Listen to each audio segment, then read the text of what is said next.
Hello? Yes, that does work. If everyone could sit down, we'll get started in just a moment. Thank you.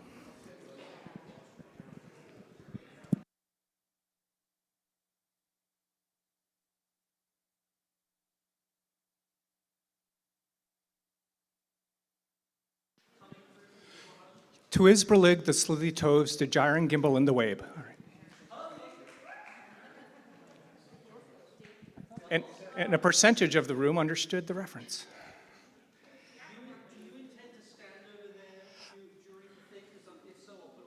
Yeah, if you could do that, then I could stand a little bit to the side when I have my mask off. That would be great. All right, so while James gets that ready, welcome. I know many of you, but some of you I've never met. My name is Lance Finney. I am the acting president and the president-elect of the Board of Trustees for the Ethical Society of St. Louis. This is an unusual annual meeting for us. It's the first time that we've done a hybrid meeting, so hello to those who are on Alter. I hope you can hear us. I hope that's all going well. Last year or the year before was our first ever online only, so we're just doing new things every time now. But we will get started now. We have a lot of business to talk about the governance of the society, what's gone on this past year and what's coming up in the next year. And so at this point, I will turn things over to our secretary.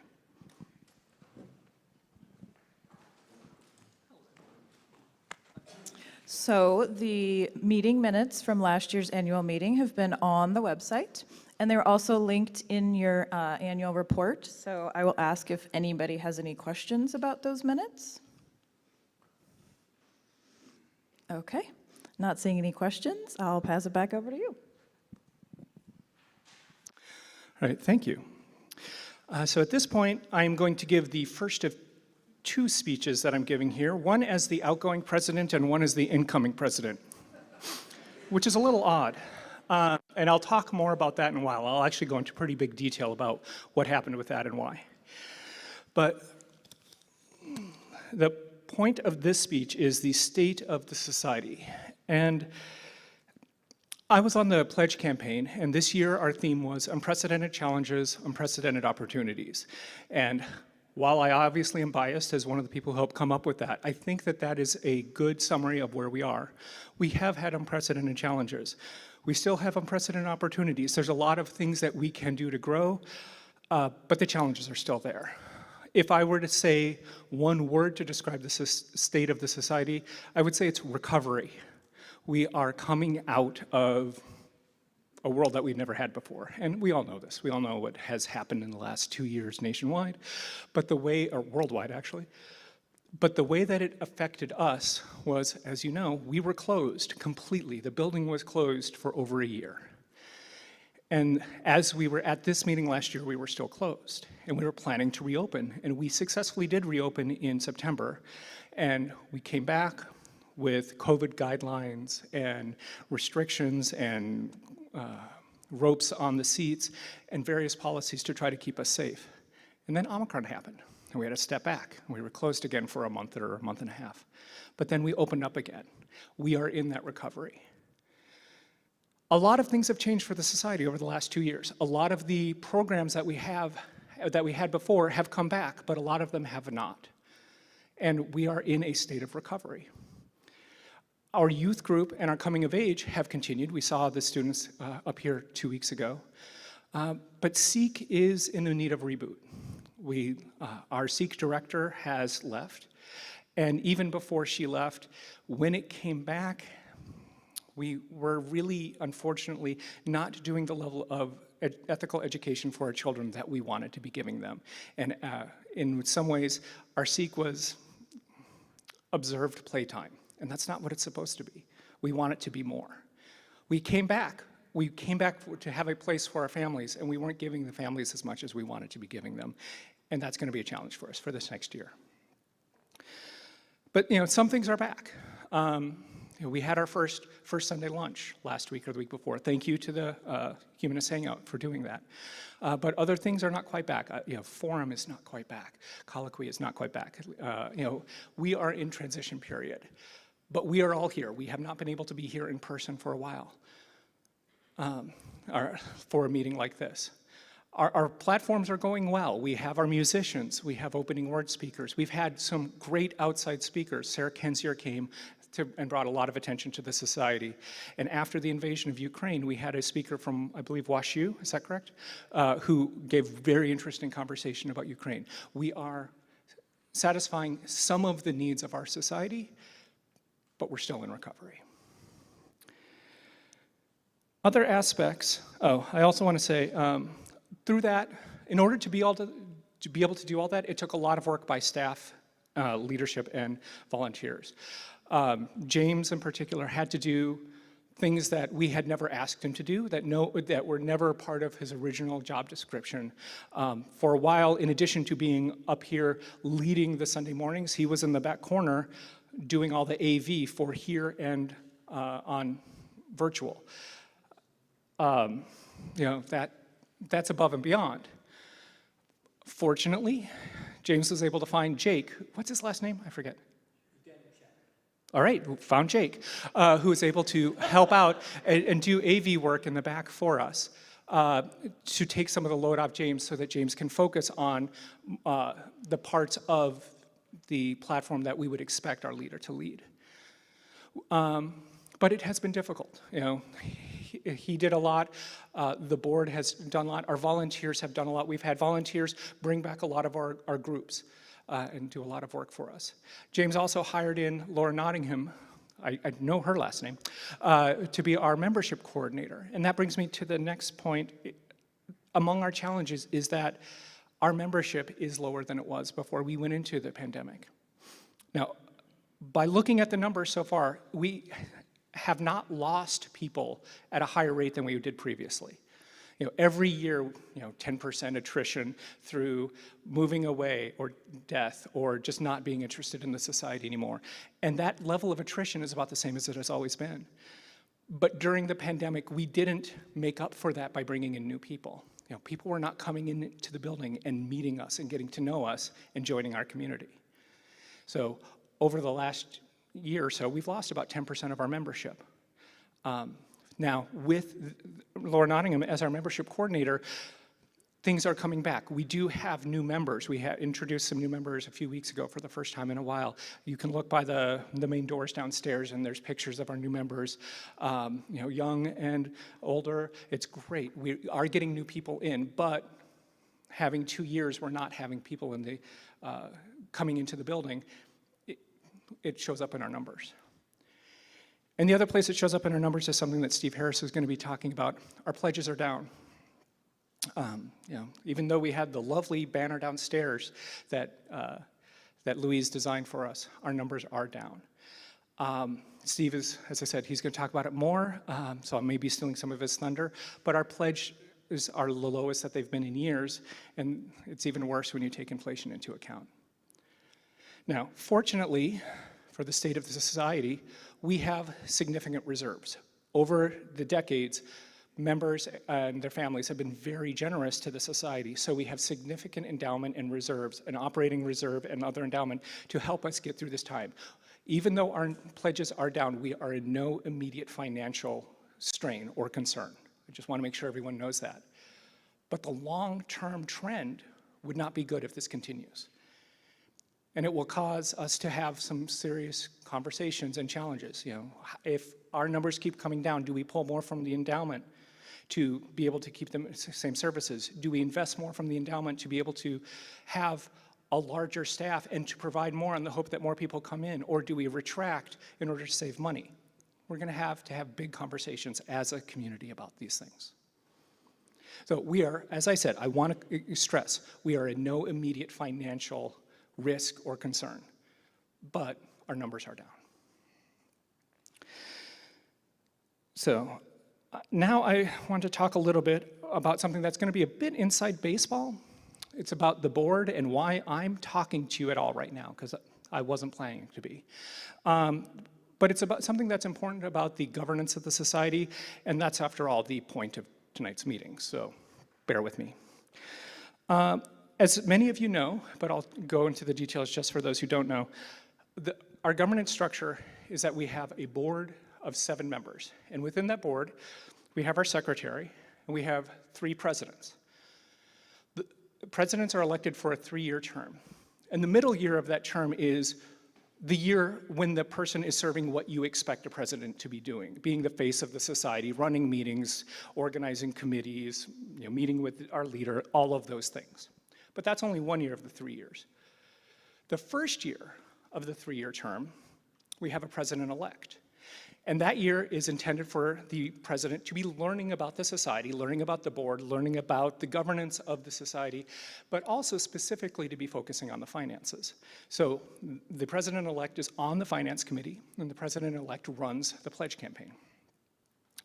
We also have the past president in the 3rd year, and the goal of that role is to be legacy. The past president is on the governance committee, making sure that our bylaws and policies and all that are serving the community well. That person is also on the nominating committee, finding people for the board in the future. And the role that may be most unsung, but most important to me in the last few months, is that that person also gives the voice of experience to the rest of the board and the presidents. So the reason I'm bringing this up is, for the past year, I was supposed to be the acting president, and I still am. Mary Ellen Stanton was our president, and Stephanie Segala, who unfortunately couldn't be here tonight because she came down with COVID, is our past president. Unfortunately, as many of you know, in the course of the year, Mary Ellen Stanton was diagnosed with cancer. And initially, she was hoping that she could just pull back a little bit, maybe not be the face of the society, and that Stephanie and I could take over, but eventually her condition progressed, and she had to take a leave of absence. Fortunately, we have provisions for that. When, according to our board policy manual, when the president is unable to serve their duties, the president-elect, me, steps in. So starting in March, I officially became the acting president. The leave of absence that she initially set up was to end at the end of this month, on the hope that she would be able to come back. And while she is doing better, she is actually out of the hospital. She was in the hospital for a while. She is doing better. She needs to save her energy for her health, and she had to resign from the board completely. And we wish her well, and we understand completely. It is absolutely the right decision for her. The board completely supports her in her decision that she made to take care of herself in this moment. Made my life a little bit difficult, but nowhere near as important as her taking care of herself. So the resignation officially came into play 2 weeks ago. And there is a provision that I'll talk about a little bit more later that the board could have replaced her. Normally we're 7 people, we were down to 6, but there was only 2 weeks left in the year before this meeting. That provision would have only extended to this meeting. There was only 1 board meeting in the meantime. It didn't really matter. So we just continued on as a 6-person board. But things are different now because the provisions are how to handle until the next board meeting. And if timing had worked differently, we would be having an additional vote on this meeting. The primary mechanism for replacing someone who we expect to be on the board but isn't would be for the membership at this meeting to vote in someone new. So if the timing had been different, we could have had the nominating committee select 4 people this year instead of 3, and you would be voting for an additional role for the next year. But the timing wasn't right, and it was too late for that. The first backup for that is that a member of the society can put themselves up as a write-in candidate. And as a write-in candidate, they need to get signatures from, I believe, 10 other members, and then they submit them to the office, and then they would be on the ballot for tonight. And the timing wasn't good for that. It needed to be done 3 weeks in advance. The resignation happened 2 weeks in advance. So we fall down to the last backup. The backup that we could have used for the last 2 weeks but didn't bother with, but that we need to use for the next year. And in this situation, when there is a vacancy that the annual is not available for the annual meeting to fill, the board can name someone to fill the role. Or sorry, to be a 7th member on the board. And additionally, although it's in our rules that the president is specifically backstopped by the president-elect, there is nothing specifically for who will fill in for the treasurer or the secretary or the past president or the president-elect. So the provision is that the board can name any member of any trustee to serve as past president in this particular case. So when it became clear that there would be an opening for a year and that I would need someone to be able to rely on to serve the role that Stephanie had served for the past year of the advice that she gave and reminding Mary Ellen and then me that, no, that line goes in a different spot in the agenda, not there, that sort of thing. I asked Stephanie Segala if she would come back for another year. And she said yes, and I'm very grateful. And I wish she were here tonight so I could thank her. I hope that she's watching, and I told her that I would embarrass her with effusive praise and gratitude, so thank you very much, Stephanie. Now, my conversing with her does not satisfy this. Sorry, I think people are about to applaud. Please do applaud. Thank you, Stephanie. This is not a decision that Stephanie and I get to make to impose on anyone. It is a decision that will be made by the new board, which doesn't yet exist. According to this, it will exist in about an hour, but it doesn't exist yet. So when the new board is seated, I will ask the new board to name Stephanie to serve for a 4th year instead of retiring into the sunset with all the glory. Serve a 4th year as a member of the Board of Trustees and to serve as my past president to help me out and to help the society by giving all the legacy and the experience that she has, serving on the various committees and just providing the support that she has given Mary Ellen and me this year. So unfortunately, there's no official role for this body to do in order to make that happen, but I wanted to be transparent about what was happening and why so that you knew. So anyway, that is the inside baseball. That is what's going on with the board. That is why I'm giving 2 speeches today. I'm going to come back later and talk about what we know of coming up for the next year. And that's the role for the new president, which I will be after I'm no longer the outgoing president. It's a very weird night. So, oh, we didn't approve the minutes? Okay, well, we'll move through the minutes in a moment. So anyway, now that I've gone into all that detail, which she had to write up, unfortunately, getting back to the state of the society, we are recovering. You know, there's a lot of work to do. There are a lot of, SEEK needs to be essentially rebooted. There are different groups. If you were a part of the ethical basket weavers before all of this happened and you really wish that you could connect back again with the basket weaving group and it hasn't started again, connect back up with the basket weavers. It may be that that was not something that the board or James or staff did. It might have, many of the things that we did as a community were completely volunteer-led, and it was volunteers year after year passing on that knowledge. And a lot of these things we'll have to rebuild. So whether it's basket weaving or getting together for bike riding or food or whatever, all of these different groups, we'll have to come back together and do it all together.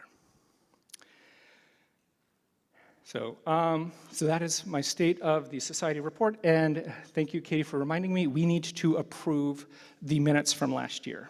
So the way that we work on the board is through consensus, which is that we do not do an up and down vote in general, but we ask if there is anyone who stands in opposition to a proposal, and then if anyone stands aside.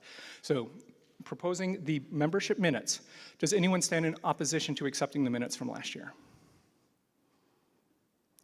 Does anyone stand aside or abstain? All right. Well, thank you. And that, I think I went well more than my 10 minutes. And now it is supposed to be the nominating committee report to talk about who's nominated, and that was supposed to be Don Beer, but he could not make it tonight, and his backup was Stephanie Segala, who could not make it tonight.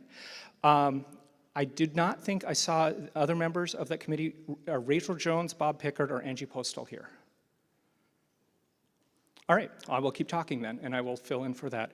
So the nominating committee, as you can see in the document, we have 4 nominations for the next year. In our regular cycle with our 7 members of the board, every 3 years there are 3 new positions open, and this happens to be one of those years. And so we have 3 nominees. For trustee positions, we have Mary Murphy-Overmann,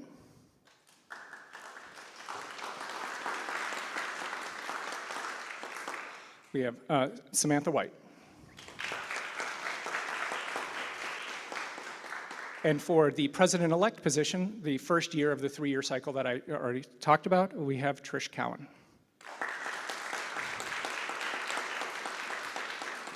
So they all have lots of experience with the society, have served the society in many different ways, volunteer position. I wasn't on the committee. I don't know exactly why they were nominated, but when I saw the list, I was like, yay, I get to work with these next year. And additionally, the other vote that you will have is Katie Borders will be in her final year as final year of this term, maybe she'll come back, but final year of this term on the board, and we vote for the secretary separately each year, and she has been nominated to continue as secretary for the 3rd year.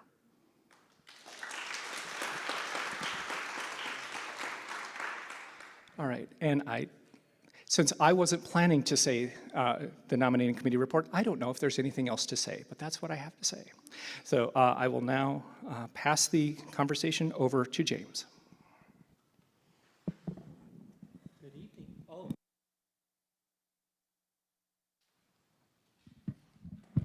Good evening, everybody. It works! Yes, yay. Thank you, Lance. I'm going to do a bit more of a formal thank you to you and the other board members in a second when I put forward my leader report, but you did all the how many different hats you were wearing just then extremely well. I don't have a huge amount to say about the budget except that I recommend you look at it in your packets and direct any questions to me. This is designed to be a conservative budget in a number of ways. Conservative in terms of not adding tons of additional expenses. Conservative in terms of the amount of pledges we imagine we're going to receive over the next year. Conservative in terms of the other income we expect to receive. And conservative in terms of not dramatically increasing the resources we're giving our staff to do their work. Mainly, it is a maintenance of the previous year's budget with a couple of changes that you will see being essentially the salaries for Laura, our membership coordinator, who was not with us a full year before this, and for Jake, who is doing our streaming on Sunday. Those two things make up the majority of the difference between last year's budget and this year's budget. So I think with that said, I'm happy to entertain people's questions. And I think that's, do you want me to run a mic or would you like to do that? Okay, people should be able to hear both these mics. I can't check the screen right now, but I did before we started. So hopefully at home, everyone will be able to hear. Any questions? I'll come back to you. Hi, James. Thanks for putting together this budget. One of the things that I noticed is, as Lance mentioned, that there's going to be more money taken from the endowment and from the Stuckenberg Fund. And I was curious if you know, is there a limit to the percentage or whatever that can be taken from Stuckenberg or from the endowment in general? Do you mind speaking to that a little bit for everyone? So the limit for the endowment is 4%, and we are not at that. So we are below, we are still, even with the increased number, below the maximally allowed amount. But yes, there is an increased draw on our funds to make up for reduced pledging that we predict for the next year.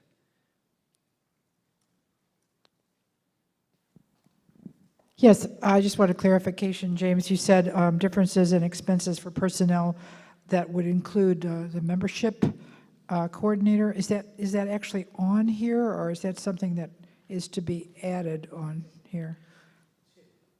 That is in the full budget, but it looks like it's rolled into office and program salaries on the budget that is in this document. Thank you. And you can see the difference in that. Yeah.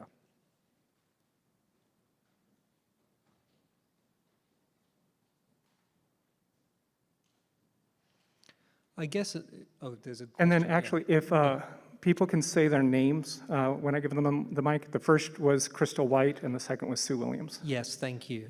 Particularly because the people at home will not be able to see you while you're speaking because I can't be there managing the camera and here at the same time. My apologies. That is a skill I've yet to develop. Nathan Schrank. To answer the second part of your question, Crystal, the Stuckenberg Fund also has a limit about how much can be drawn annually, and it is also the same as, the wording is roughly the same as the endowment. The maximum is 4% of the average of the 6 previous semi-annual balances. So basically that. Yeah. Thank you for that clarification, Oh. Nathan. Yep. If anybody has a paper ballot, I am tallying those, so you can give them to me at some point tonight. I think that along with the question about personnel expenses, there's one increase that people may be thinking about that I think is worth explaining because it's not profligacy on our part. There is an increase in, and I'm trying to find the exact line for it, in expenses for employee insurance that you will see from the last year to this year, quite a dramatic increase. That's because one of our current employees has become more part-time, and one of our other employees has taken on those hours, making them eligible for the society's health insurance plan. The employee who previously held that position did not take their full allowed insurance. And so it looks like an increase, but it is actually an employee taking the compensation that they are owed. So we were basically getting it for a lot less before.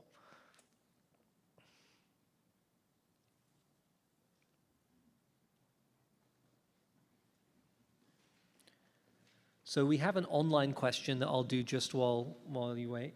What are the plans for the second leader? No funds have been allocated. A team has been pulled together to begin the process of a second leader search, and currently they expect that it will take between now, the last board meeting, it was suggested it would take between now and next June to complete that search. And so there are no funds in the budget for that right now. Okay, well, that answers one of the questions I was about to have. Sean O'Hara, for those on Alter. Is this just budget questions, or? 1 second, Sean. I'm sorry, Louise has clarified. Brian Vandenberg asked that previous question about the second leader. Sorry, Sean. This is just budget questions right now. Okay, I'll wait for my second question then. Okay.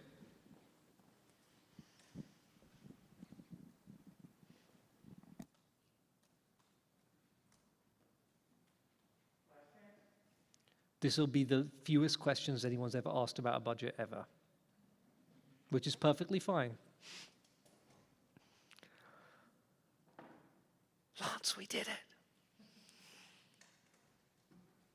Are there any more questions from Alter before we move on? I want to make sure that the people who are participating online have a full opportunity to type out any questions. And I have the screen up here so I can see. Louise, if you could send me a message if you see no messages as well, so that I can know that it's okay to move on. It's quite remarkable, the system that we have now.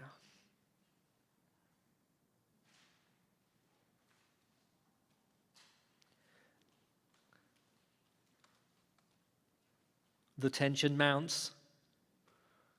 We're all listening to the creaking of the building. Okay, it looks like there aren't any questions from online, Lance, so I guess.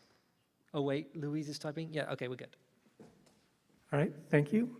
Next on the agenda, we will move to membership voting. I see that papers are being shuffled back to Nathan Schrank in the back. If anyone else has a paper ballot, this is the time to fill them out and walk them or pass them back to Nathan Schrank. If you are on Alter, there's excuse me. Yeah, no questions online. We have some more paper ballots up here if anyone needs one. And if you're on Alter, there's a link to vote. There is a link to vote, so I'm just going to ask Louise, can you confirm that you have put in the chat the link to vote so that people can do their voting online? And once you let me know you have done that. Oh, there are also pens in the back if you need a pen. This is an incredibly well-organized system. The date today is 5/12/2022.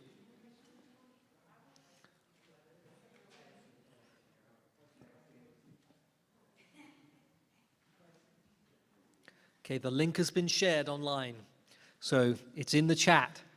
If you can't find the chat, well, that'll be a problem, won't it? Louise will try and help you, but you have to be able to see the chat for her to help you.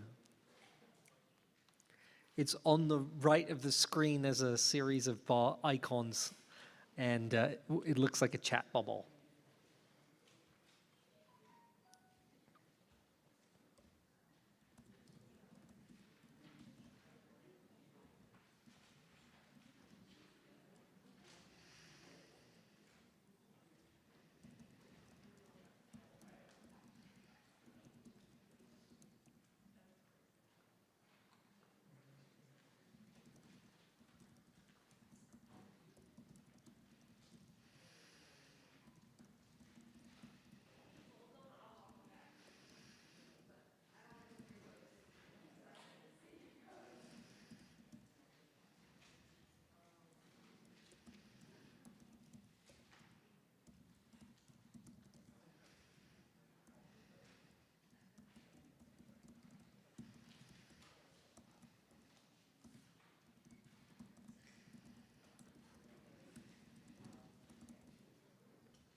Is there anyone who is still voting? Okay, yes, so we'll wait just a bit more.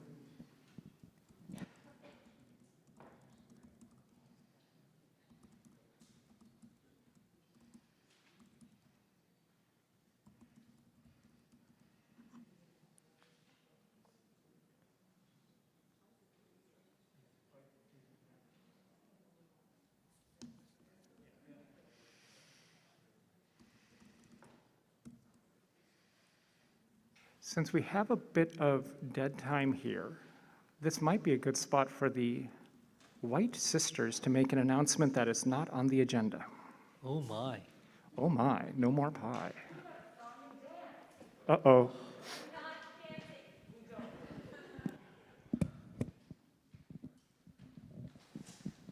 Thank you. Do you want a mic as well? There we go. No. Well, maybe. Hi, everyone. I'm Crystal White, I'm Samantha White, and Sisters Not Spouses. indeed, and a few years ago, a group of us with the End Racism team came together in a meeting and generated the idea of doing one book for the summer. And for the last few years, we've been doing exactly that, where we would encourage society members to read one book over the summer, and then we would come back together in the fall and discuss what we learned about it and how that experience was. And this year, we were in a meeting and we came up with a different idea, recognizing that not everybody likes to learn through reading. And that we had so many other ideas of ways that folks could expand their horizons and learn from other people and learn about other cultures through experiences here in St. Louis, that we decided to make a bingo game. So everyone, before you leave here today, we're going to encourage you to hit up this QR code, which will send you to 24 or more different activities that you could do. So places that you could visit in St. Louis or the greater area, restaurants that you could try out, festivals that you might attend, different ways that you might expand your horizons. We encourage you to take an ethical friend, take your family members, or go solo, and tag us and hit up on our social media hashtag so we can put together all of the photos and see all the experiences that folks did over the summer. And we look forward to hearing how that was for you when we come back together in the fall. Samantha has a microphone. Would you like to add anything? I look forward to having conversations with each of you as we talk about all the amazing restaurants and museums and walking tours that hopefully we're all going to do this summer. Thank you so much. We have a variety of next step opportunities that you might pursue. We haven't figured out what happens if folks win the game, but obviously the personal experience is the best win. And experience with your friends, even better. Thank you for giving us the time. Thank you. Give them the link online. Is there another one out? Okay. The real prize is the friends you make along the way.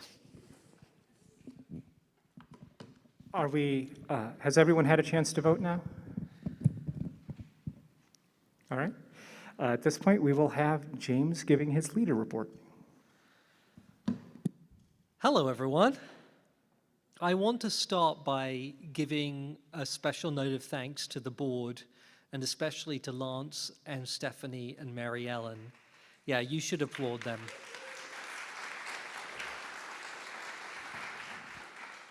This has been an incredibly difficult year, and they have served the society exceptionally during this time, not just by making a number of very, very difficult decisions, but also by giving me a lot of excellent counsel and advice and helping me figure out how to solve a number of problems we've never anticipated an organization like ours would have to solve. This was all made much more challenging for everyone emotionally and work-wise when Mary Ellen became ill, and I am astonished by the ability of this community to step up in a moment of crisis and to maintain continuity. And thank you, Lance, for stepping into Mary Ellen's shoes. Thank you, Mary Ellen, for everything that you've done for the society. I know that the thoughts of everybody here are with you, and we hope you have a swift recovery. It's been astonishing to see how everybody stepped up, so thank you very much. This time last year, we were still completely virtual. And since then, we determined a COVID policy for the reopening of this building using the best science advice from experts and other congregations. We researched, priced, and installed all the equipment we're using to stream this very meeting tonight, none of which we had before. We trained our staff in how to use it and brought on new staff. We developed streaming procedures so that we could produce a high-quality product that people would be able to access online afterwards. We reopened the building, initially with social distancing and masks, and a combination of online and in-person programs. We shut down again for a short time when COVID spiked. We reopened again. We developed new policies when the situation further changed and more people got vaccinated, removing our social distancing and mask requirements and reintroducing more of our programming, including just recently First Sunday Lunch again. And we did all that without ever having a major outbreak of COVID within this community. That is a major list of achievements for a year. And many congregations did not manage this. Many ethical societies are still entirely virtual. Many congregations have completely fallen apart because of the challenges of the last few years. And the fact that we have not, that we can easily get quorum for a meeting like this, that there are so many people joining us online and in person to discuss the future of our community, is an amazing testament to the resilience and skill that we have as a community in navigating a truly unprecedented series of challenges. So I want you all to keep that in mind when we look at things like the reduction in our pledging and the reduction in numbers of members. Just think whether it would have been possible to go through a period of closure for more than 2 years and navigate all the things we had to navigate and not see a decrease in the number of our members and a decrease in the amount that people are giving to this community. I'm frankly astonished that we don't have a bigger decrease in the number of our members and the amount of money people are giving to the community. I'm impressed with how we've weathered this, and I think it does show the strength of this community. That doesn't mean that we don't face a lot of challenges. As Lance says, we have to rebuild our Seek program with a new Seek director and a new focus on the experience we want all our children to have, right from the nursery through to the end of youth group. We need to hire a new music director. Now JD is retiring. And I understand that there are many members who we all care about and love who have not returned to the society after we closed, and some of them who never participated online either. And we need to reach out to those people and see whether we can get them to contribute again, on top of all the other things that we need to do, like continuing our programming and introducing new exciting programs, finding great speakers, and all that other stuff.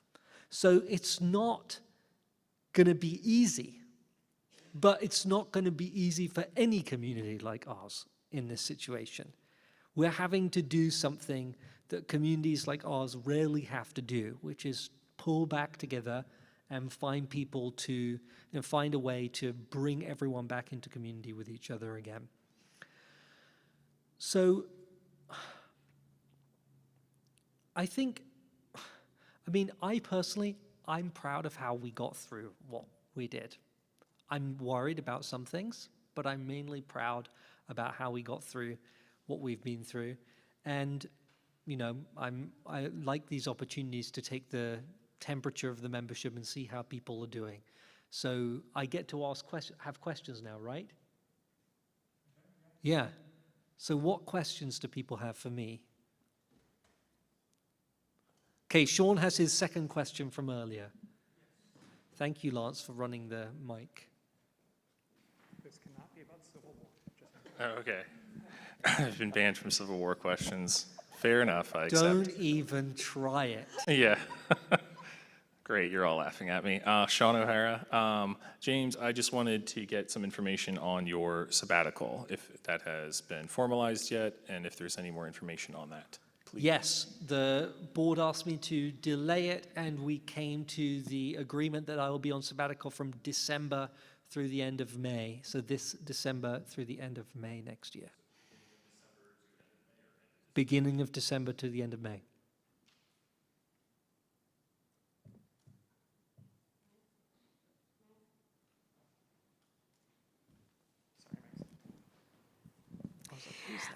That's wonderful that you'll be able to take a nice sabbatical like that, but my concern is who will be in charge here at Ethical Society when we need a leader, for whatever reason we might need a leader? Yeah, so that's a great question. That was Maxine Stone. So the answer is that when the leader takes a sabbatical, community leaders step up to fulfill a number of those functions, and it's all planned out ahead of time, and it will be exactly like when Kate took her sabbatical before I got here.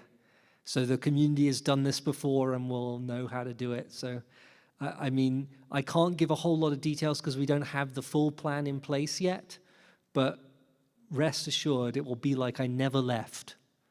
You will not even notice that I'm gone. Some of you might prefer it.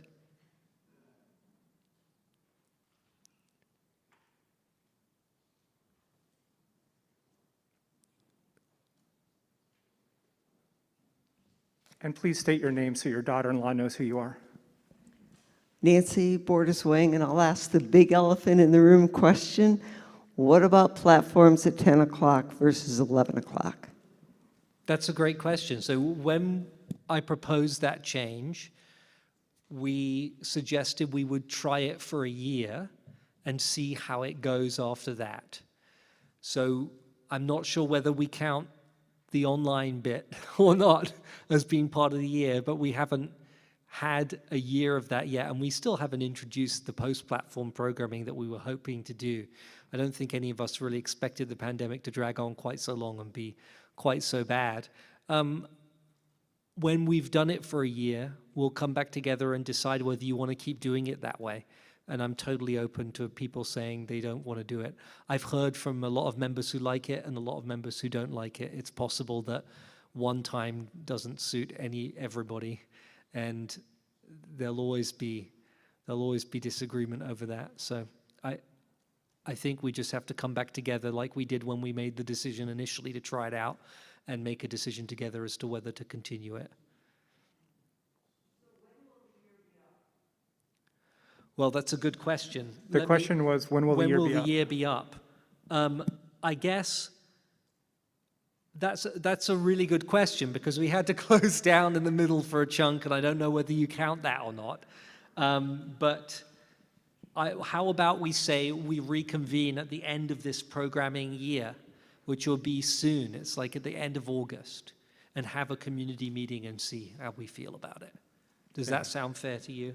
Yeah, we started the new time when we reconvened when we came back in person in September. So that would be. Yeah. So let's say at the end of August we'll come back together and talk about what we like about it and what we don't like about it. I'm not dogmatically committed to a 10 a.m. start time. I think if I can answer your question a little more broadly, because I think this will help people to understand. When I took this position, obviously none of us knew COVID was going to happen. And my hope was that I would be able to do some big changes that would enable us to reach more people and to project our values to a wider audience. I now realize that initially I thought that perhaps the forced disruption caused by COVID would be a good opportunity to make some of those changes because people would sort of forget about what it was even like to be here in person, so we could make some changes because there was a big disruption. What I'm now realizing is that actually what people want is for things to be like they were before the pandemic. And there is more resistance to change than I expected. And so I need to think about that. There's a lot, changing the platform time is just the beginning of what I think we need to do in order to reach a lot more people. But I'm now realizing that a lot of people are nervous about the future of the community and would prefer us to maybe take a period of time to retrench. That's a word, isn't it? To renew ourselves and to feel like everything is okay again. So I'm responsive to that need and I understand it. Scott Wright. I see that there's a goal for next year of developing an outreach campaign, and I was wondering if you could just speak in any more detail about what that might look like for our outreach efforts. So we actually have an outreach campaign that we initially wanted to run when we reopened our doors again. Be like, COVID's over, come back and be together again.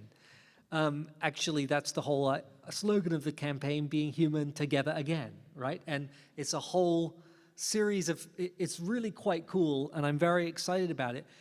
But then when we realized we'd have to reopen with strict social distancing in place and limits about how many people could be in the building, we didn't want to run an outreach campaign that invited a lot of people to come to the building when we didn't know whether we would be able to fit them in and whether it would be responsible to bring all those people in. So we shelved that. And now the question is, when is an appropriate time to do that? Because one of the difficulties is, of course, there's no post-COVID, right? One of the things we all have to understand is COVID is now with us forever, and this is what we're living with for the rest of our lives. There's never going to be it's over. This is how it is now. And so I don't know when we do that. My current plan is let's do it for the beginning of next program year, because it makes the most sense to invite everybody back. But I can send you some documents about what we plan that to be. Like it's a series of kind of slogans based on the Being Human Together tagline, which is things like marching for justice together and creating community together. Those are terrible examples, but there's a series of kind of statements, and then we're going to illustrate them with photos of people from our community and our community doing things. And it's going to be very nice.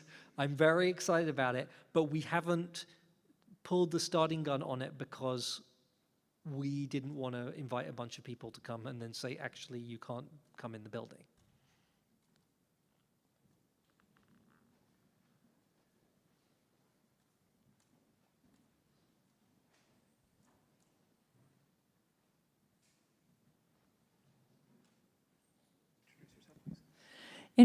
I'm Sharon Poe. In regards to getting people into the building, there was a lot of good discussion over the weekend about changing the name of the society. Do we have any concrete plans toward that at all?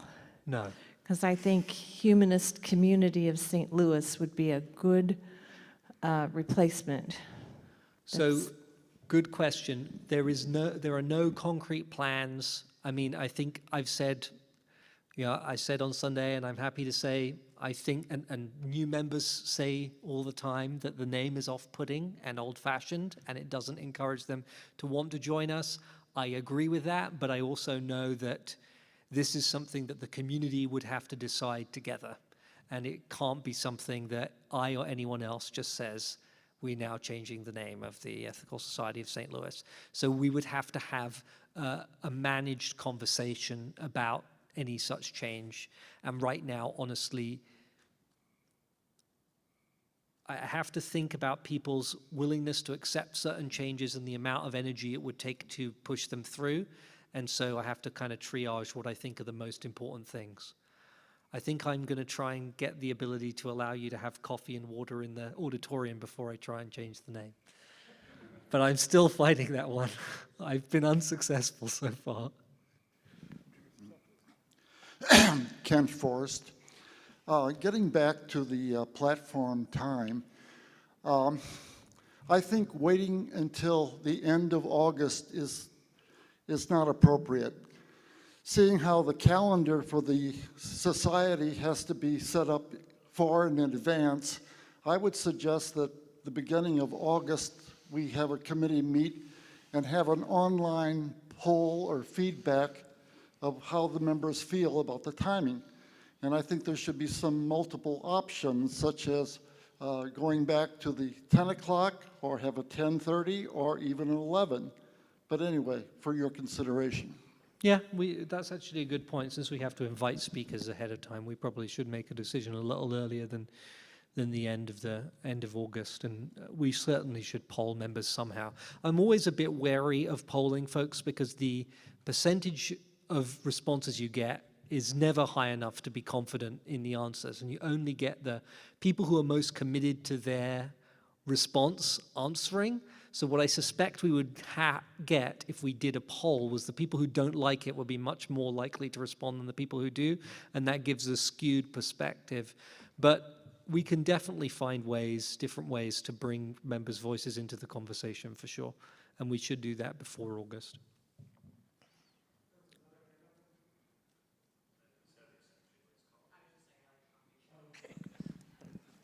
Sean O'Hara again.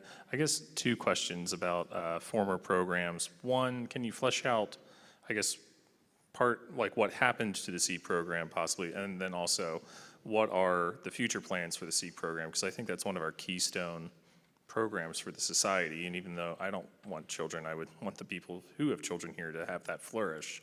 So also, is there any way for us as members to possibly help out with the SEED program in the interim? And then my second question would be, is there a forum coming back, and would it be, I guess, depending on the time, debate at 9 a.m. or 10 a.m.? Or so forum's done? No, it's coming back, but not at 9 a.m. Okay, all right. Well, I'll let you flesh out the answer. No, I'm not making anyone get up that early, including myself. So let's talk about SEEK for a bit. There's a long and involved answer that I can't talk about here, and there is a short and simple answer. The short and simple answer is COVID happened to SEEK. Right? I've spoken to people running Sunday programs for kids in congregations all around the country over the past few years, and none of them have found it easy, and most of them have found it impossible to engage children. The simple fact is that once kids started going to school online, their parents did not want to send them to Sunday school online as well, and neither would I. If I was a parent of a kid who had to spend 6 hours a day in front of a computer just to go to school, I would not want them coming to a virtual program on Sundays either. Now, maybe we weren't creative enough in coming up with alternate ways to engage children on Sundays, and that we could have done really cool things outside, or we could have, tried, we did try various ways to engage young people, but I think I heard of one congregation that I've spoken to, which colleagues of mine run, who felt like they still have a good Sunday school program. So the short answer is COVID happened. Now, when we should be rebuilding the program, we don't have a SEEK director because they took another full-time position, which is totally understandable. I think it's important to know they didn't quit their job. They took another full-time job instead of the part-time job that we could offer them. So we're currently hiring a new SEEK director. I know there's been some conversation, very initial floating of the idea that one thing we might look into doing as a community is hiring the second leader to be our equivalent of a youth minister who would also take responsibility over the SEEK program. That would enable us to hire someone at a full-time wage, who would oversee the SEEK program and do other things for the society. I think that's a very good idea. We can't pursue it immediately because that would, our budget is already written and we can't figure that out right now. But there are a number of creative ways we could figure that out. But the short answer is COVID happened to SEEK, and it's been happening to congregations everywhere. Yes, sorry, I forgot about Forum, not on purpose. So the idea is to have Forum after Platform. The whole idea was to have the main community gathering first, and then to end the Platform script with, if you want to continue your morning with us, these are the options that you have. And hopefully by doing that, we would actually increase participation in Forum, right? Because I know many people think it was very well attended. It was not, right? There was a small constituency of people who came every week, but we rarely had a full room. And we would like to increase participation in that programming. The challenge is that Forum traditionally, at least many of them, were organized by volunteer members. And with a couple of exceptions, the We Can Climate Group being the major exception, I haven't felt that there's the capacity yet to ask members to do that. But Laura and I have come up with a plan to have well, firstly, Laura and sometimes me lead things afterwards. So there will be forum again after platform, and then we will review that obviously towards the end of the year, and we can always flip it back to before platform.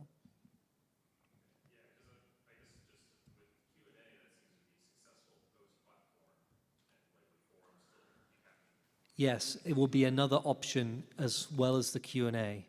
That was one of the main reasons why we switched things around, was because no one was coming to Q&A afterwards with the platform speaker, and we felt like that was the main thing that was drawing people on Sundays.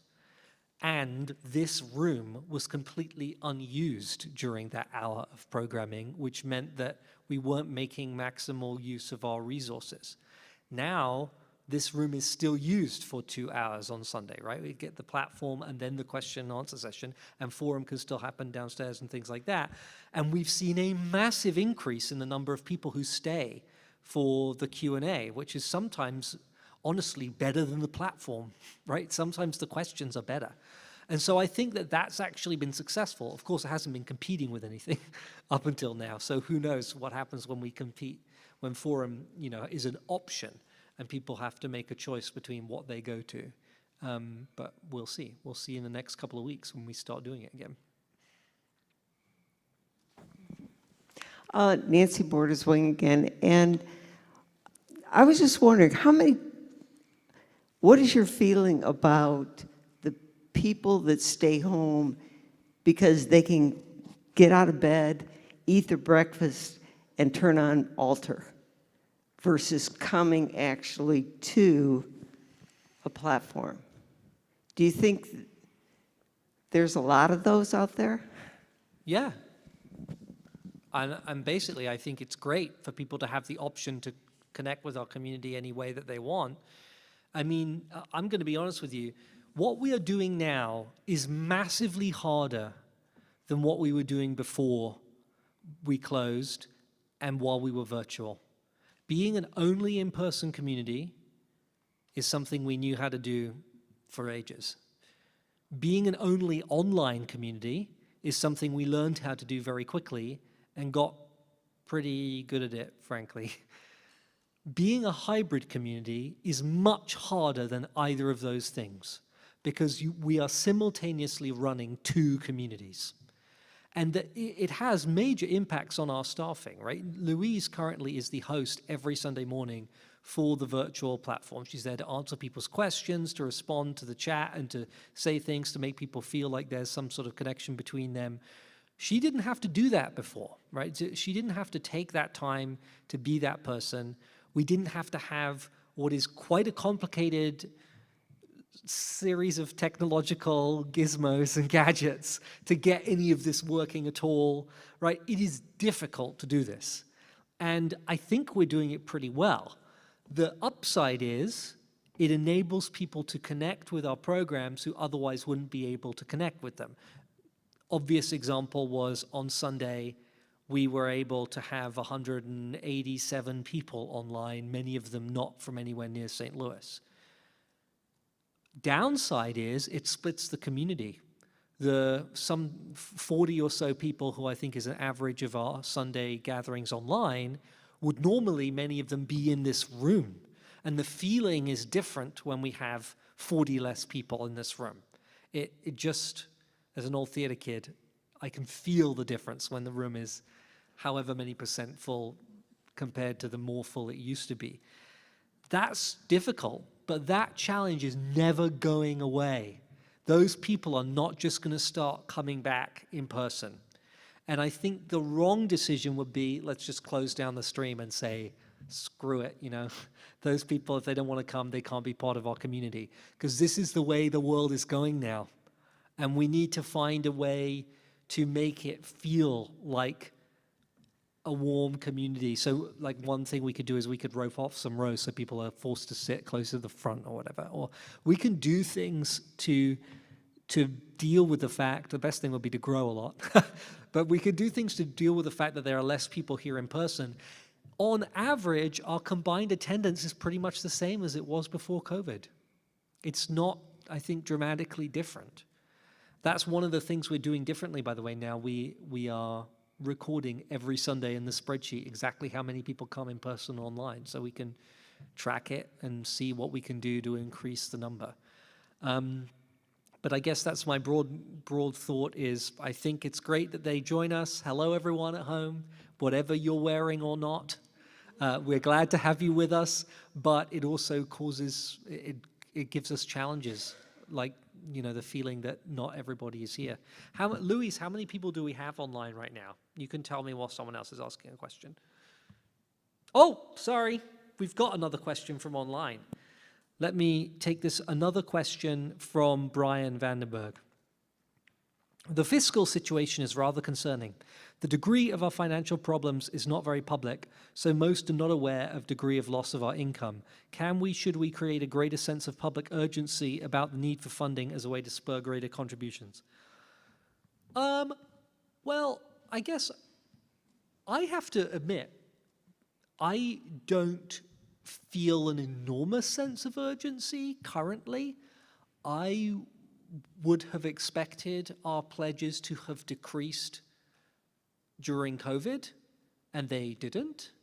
And now they have, and that's exactly what I expected to happen during this time. I think it would be astonishing if we were to close this building for 2 years, and despite all the efforts we did to reach out to our community members and give them support to get on Zoom, and all the trainings we did, and all the materials we created to help people, a significant proportion of our community is never going to join us that way. And that's fine, that's their choice, but those people are not going to give us money, right? They haven't been served by our community for more than 2 years. So I'm not surprised that they don't choose to continue pledging when they don't feel like they've been part of the community for a long time. So I'm not either really surprised or particularly, I don't feel like it's an urgent, dire situation.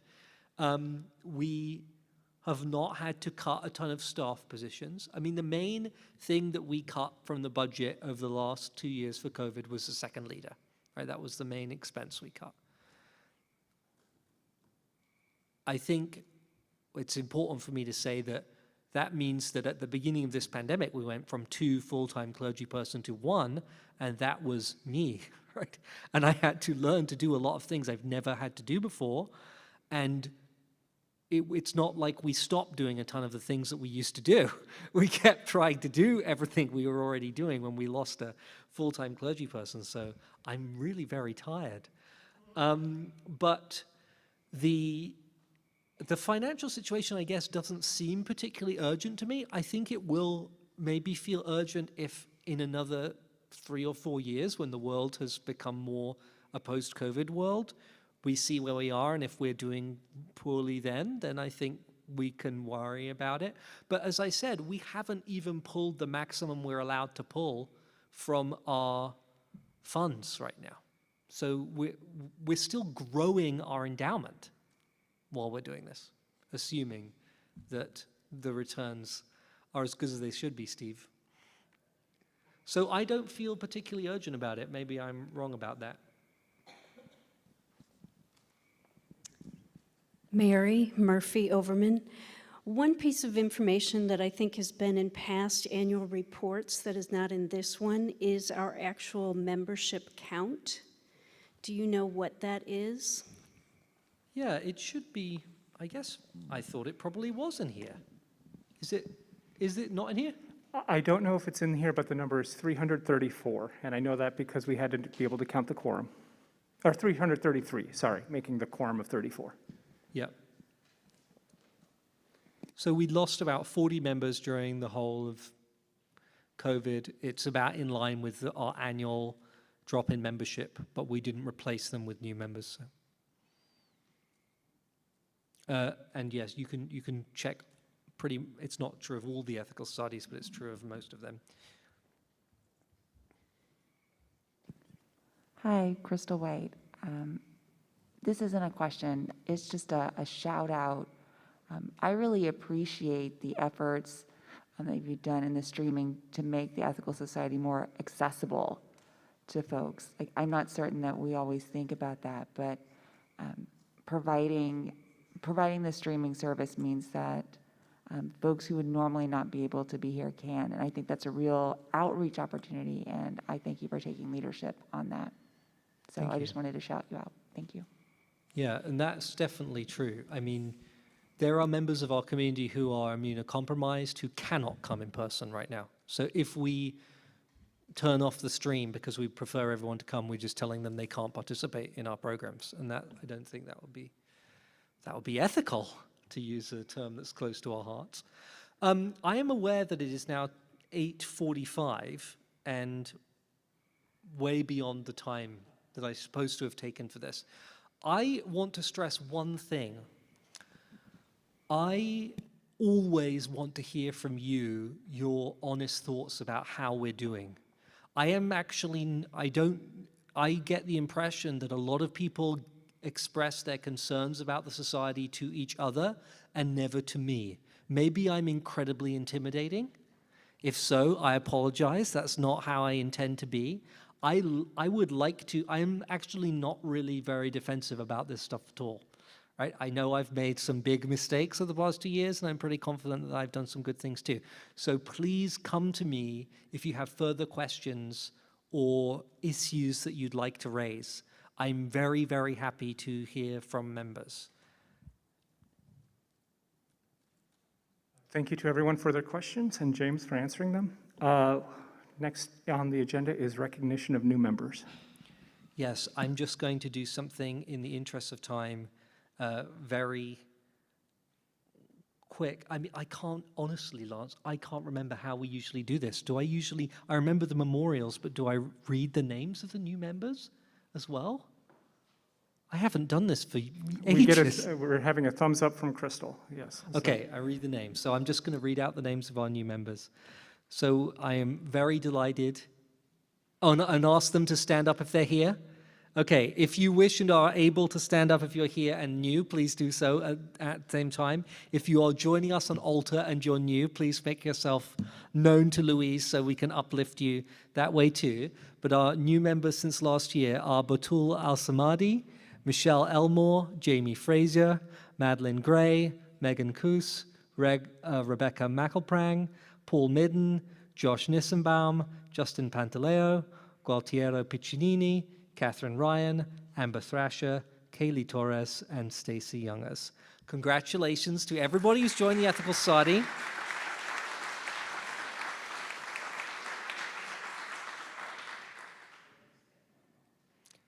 And I don't see anyone being recognized as being new and online, but if you are new and online, thank you for joining us and thank you for being part of our community. I will move right into the memorials for our members.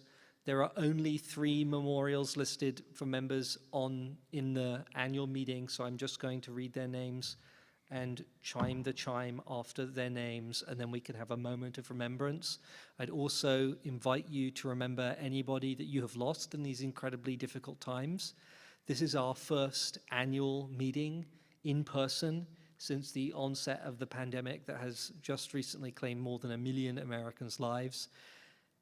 We don't take enough time to think about what we've all been through, and at some point, I will host in the Memorial Garden an event for you to all remember and speak about the people you may have lost to the pandemic. I lost people, and I know the society did too.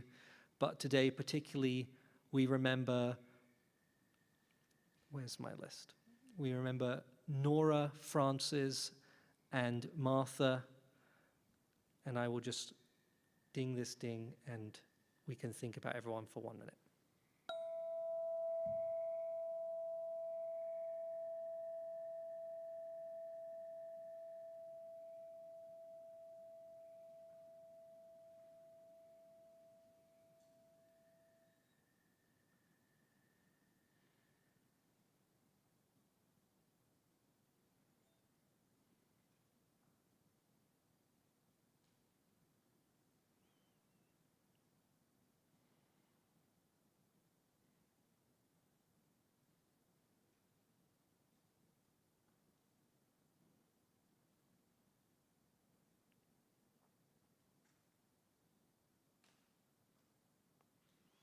Thank you, Lance.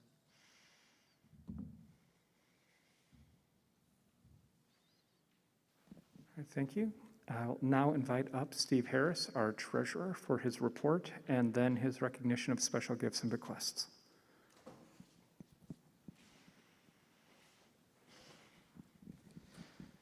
So, lest you think that I spend all my time peering out from under a green eye shade, I may have a bit of green thumb as well.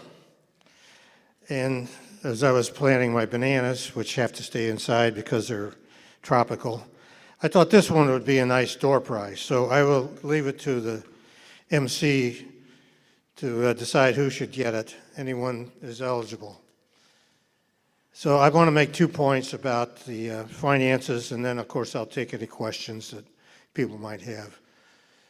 Number one, you've probably noticed that we're undergoing considerable inflation. The Federal Reserve is finally getting around to raising interest rates to try to suppress that inflation.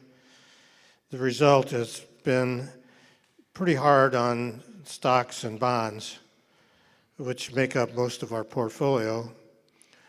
About at the end of the year, it was worth about close to $8.5 million.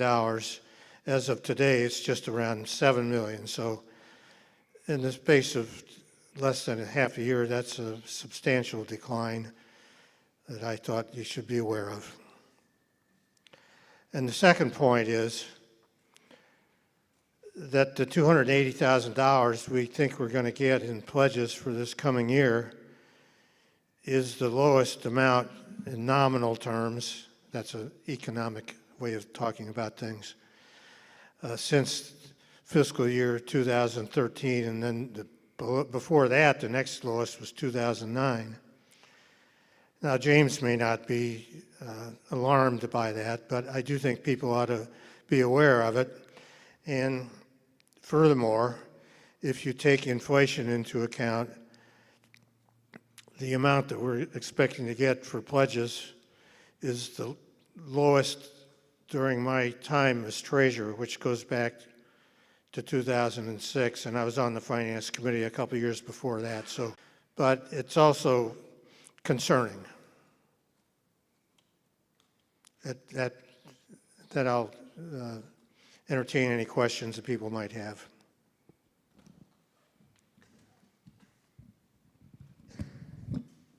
I'll also look for questions online and I'll let you know.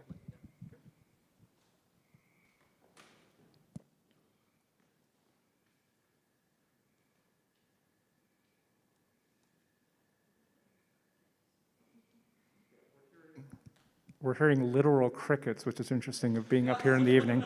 Those are tree frogs.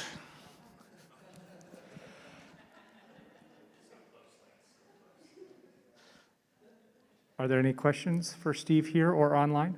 Oh, we have one here. And then introduce yourself, please. Gary Rickard, brand new member, wasn't on the list, probably didn't make it on the list yet, but what I was really wanting to speak to was the comment you just made of the market decline and the investments that are subject to that risk. And this is not a phenomenon, obviously, just here, it's worldwide. And from what I can see, there's substantial further decline risk as it falls into a bear market potentially. I would wonder, are there plans to go into more of a capital reservation or preservation type of a situation? Thank you. Well, I do share your concerns about further likely declines. The board has made it clear that they want to have 60% of our holdings in equities. We now have about 57%, and our instructions are to get that up to 60 by September, so that's what I'm busy doing. If the board changes their mind, of course, I will do my best to move things around as they want me to.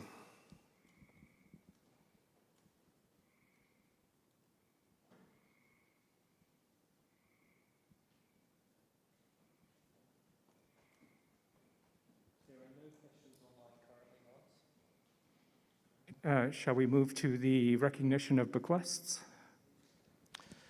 Sure. So we're very fortunate in that so many of our members over the decades, and even going back many years before most of us ever darkened the doors of this place, have been willing to give us bequests. And this year we have one bequest that came from Nora Beiswinger, who is listed on the recently deceased members, and she left us $10,000, which the board put into the endowment fund. There have been times since I've been treasurer that we were very fortunate and managed to get bequests that were in the mid-six-figure range, notably from Bernard and Janet Becker, and a large part of that money was used to redo the HVAC system here. And then also from Ed Schmidt, who was our board member and president for a period of time. So we're pretty grateful, and we've got people that think that the society is a good place for their money to go after they pass on.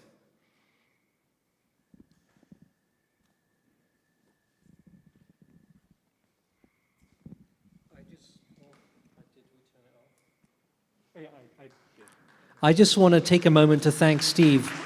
This hasn't just been a difficult time for the board, but for every member who takes a volunteer position, particularly in the key roles in the society.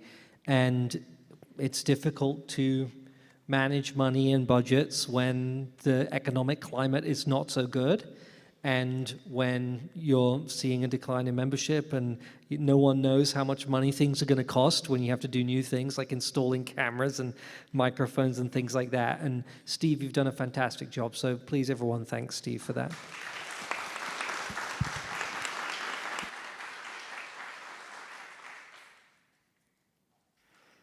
All right, thank you, Steve. We'll now move on to the voting results, which are on this computer. All right, so. Lance, do you mind? I'm sorry, one question just came in. Sure, Can we go ahead. take it for Steve? Anne, which Anne? One second. And Anne, we'll find out which Anne in a second, asked about the budget line item for the audit. Can you just say a bit about when the audit's occurring and what that's for? I'll run this to you, don't worry. Not going to make Lance do it.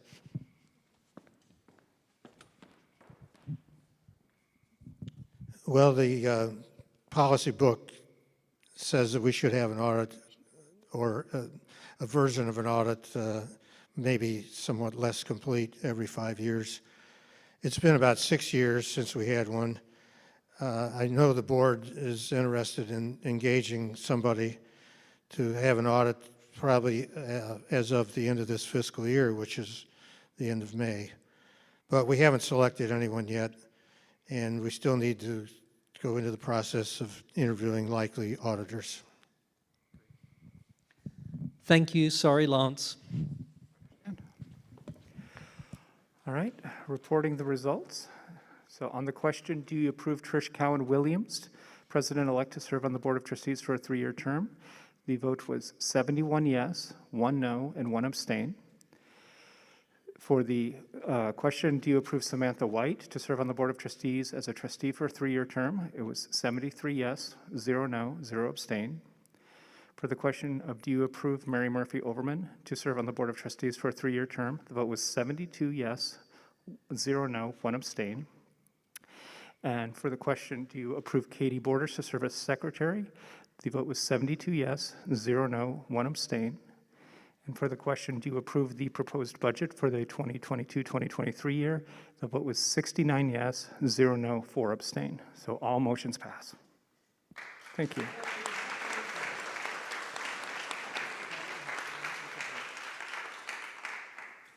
All right, so thank you for the vote, and thank you to our new board members. We will be working with Trish and Mary and Samantha for the next year. And now that we have the new board, I will ask them, as I said before, to consider asking Stephanie to come back for a 4th year. And I want to thank everyone who's been on the board. So I want to thank Mary Ellen. I don't know if I said enough to thank her, the leadership that she showed for the last year. Unfortunately, she was not able to finish the year, but thanks to her, and we all hope that she's doing well. I want to thank Nathan Schrank. Nathan Schrank was not initially elected to the board. He is finishing up nearly just over 2 years. He finished someone else's term and came in and did great work. He's on the Finance Committee, and he's going to continue working with the board to help us as a liaison from the Finance Committee to work on the audit and also finding an investment manager, which is something I'll talk about in a moment. So thank you, Nathan.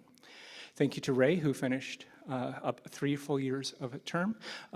The last 2 weeks, 2 Sundays, the skits that he and his wife have done have been wonderful. Thank you.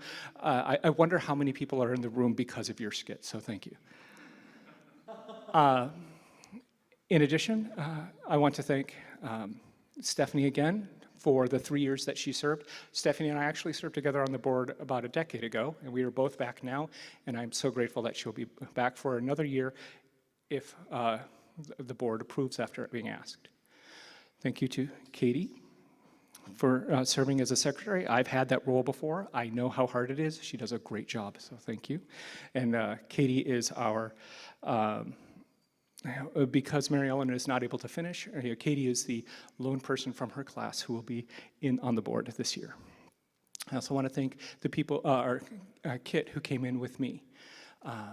So Kit Rogers is on the board, and she brings a lot of experience, having formerly been a staff member here. So we have a lot of broad experience. So Mary Murphy-Overmann, Trish Cowan-Williams, and Samantha White, thank you for joining us. We have a lot of work to do, but thank you for joining us. I have 2 more thank yous I want to make before we close. One is to Lance, or 3 actually. Thank you, Lance, for running this meeting, everything you've done. One is to everybody who put this meeting together, because this is the first time we've done an in-person and online annual meeting with full online voting. We didn't know that we'd be able to do all those things, so thank you to everyone who made that possible. And finally, I want to thank Casey. Casey has been our representative on the AEU board recently.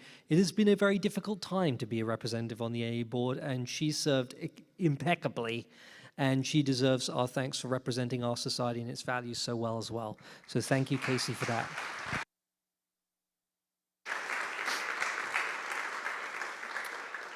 Yeah, I wanted to thank Casey as well. I actually snuck over a bit ago when I found out that I was giving away the banana to ask if she would take it, but she says her thumb is not sufficiently green. But yeah, I want to thank her for her service. The AU board is important for the movement as a whole, but I admit for myself, and probably for many of us, it's kind of out of sight, out of mind. But Casey, when I tried to find someone to serve on the board for us for the next year, I asked quite a few people. Unfortunately, we didn't find someone who was willing. If you are interested for next year, please come talk to me. But in preparation for that, Casey told us what the job entails, and wow, there's a lot more to it. You know, the commitment, the time, the energy, the travel that Casey put in as serving as a representative of our community and the national movement is a lot more than we on the board here have to do in many ways. So thank you, Casey. And she did that after having been on our board, so thank you. So I'll move on now to the comments from the new president, and I'll be speaking now differently than the comments from me as the outgoing president an hour ago. Yeah. So I'm back. So I'm going to talk now about the year. And a lot of the things that I wanted to talk about have already been brought up, so I'll go over them quickly. We have a lot of challenges. SEEK, we need to be rebooted, we need to get a new director, and we need to re-energize that. Youth group and coming of age are in a lot better shape because they worked more independently of the SEEK director, which has benefits and drawbacks, but those have continued, as we saw this past week. As James mentioned, we need to hire a new music director. That is actually James's responsibility, not the board's, but you know, I and several other members of the society will be on a committee to help, and the board will we are also getting serious about a second leader search. We are in the process of decide, essentially. You should be receiving in the next week or so. I'm not actually sure the timeline, so I hope I'm not promising too much. But shortly, I'll just say that, a survey from the board to find out what the membership want. 3 years ago, before the pandemic, we went through a second leader search, and we did interviews ahead of that, and we knew what people wanted then. But this is a different world than then. We've had a different experience. We were coming off of having 2 leaders at that time. Well, now we've had some time with 1 leader. We're coming off this hybrid model. Do we want the same things that we wanted then? We're not sure yet, and we want to make sure that we're not prioritizing the opinions of 7 people when we're really representing 333. So we want to find out from everyone, so please contribute to that. We will be asking things like, what do you want in a second leader? James mentioned the idea that came up of the analog to a youth pastor, which I don't know if any leaders in the movement have that role. So we might be inventing a new role in doing that. That's one possibility, and that might be a very good thing. It has also been discussed that we might want a leader who is focused on congregational life in terms of working with committees and teams and volunteers and staff. We might want someone who's more focused on administrative details. There was another category that's not coming to mind of someone we might want. But yeah, there's several different types of personalities and skill sets that we might focus on. But we also might find when we get the survey back that the society thinks that we're doing fine with 1 leader. The society thinks that we can't afford 1 leader, is not willing to make the investments necessary for 1 leader. Or for a second leader, sorry. So look forward to that. We are going to be working based on what we hear back from you, but we have created a task force as a subset of the board to work with that. And if that works, we will create a team like what we had 3 years ago that will be a search team using a lot of these skills and practices from 3 years ago. Fortunately, we do not have to reinvent the wheel, but you may be asked to join that team to help us find a second leader. There are a lot of other administrative challenges that are not apparent to everyone, but are going to really affect us on the board. As was mentioned, the audit. The audit is something that's supposed to happen every 5 years. We're 2 years behind on that, so we're trying to catch up on that now. We are looking for an investment advisor. We have been overworking Steve for many years. And so relying the entire investments of our entire community on 1 person for so long has not been fair. We are going to interviewing some firms that could serve that role for us. They'll be more expensive than a volunteer, but we'll have to work with that. That is a downside of doing that, but it's better than overworking a volunteer for many years. Go ahead. Oh, sorry, I thought you were saying something. Another thing is just, according to the board policy manual, every 5 years we should do a strategic plan, and it's been 5 years, so it happens to fall this year. Also, according to the board policy manual, every 3 years we do a society-wide ministry team leader evaluation, so a full evaluation of James. If you put that math together, every 15 years, it happens at the same year, and that's this year. We're lucky. So we have a lot of these things that will be relatively invisible to you, but are going to take some of our time. That's in addition to working with James on the sabbatical. That's in addition to rebuilding Seek. It's going to be a busy year, so thank you to the members of the board who are joining us, and thank you to all the volunteers who will be helping us as we try to build this community and keep this community going and revive it and continue the recovery that I talked about earlier. And as I said before, if there's something that you miss, if there's part of the community that you miss, we are rebuilding. It might be time to start a conversation. Navigators was started a decade ago. When I said there was a need, my kids might grow up to want to join Boy Scouts, and I was nervous about, and so I talked to people, and it turned out there were people who were much more qualified to lead a scouting group than I was, and so we all worked together, and we have an organization. And that's survived. They had actually survived through the pandemic well, and they're meeting now. That sort of thing. We are volunteer-led, volunteer ideas, volunteer enthusiasm. So our community, please, if you have an idea, let's work together to find something to go. to do. So, yeah, there's a lot of work to do this year, but we are going to have a great community to do it. We are on the rebound. We are in recovery. Thank you for coming here tonight.